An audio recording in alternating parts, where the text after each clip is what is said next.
Oh guys, ang ganda ng puno na ito oh. Ito nga yung persimmon.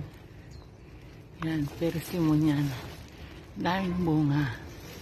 Or a Japanese apple tree. Or Japanese persimmon. Daming bunga guys.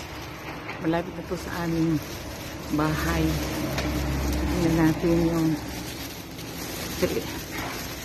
dito sa kabilang kalsada kung saan pumitas ako ng dalandan.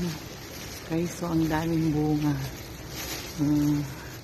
Yan ay kakainin mo lahat. Iluwa mo sa nasupisog.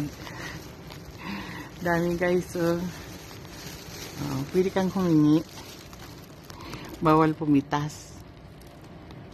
Di ba guys? Kapag may extra lot ka dito, makakatanim ka rin ng fruits. Okay guys, bye for a while. Pagod na kami.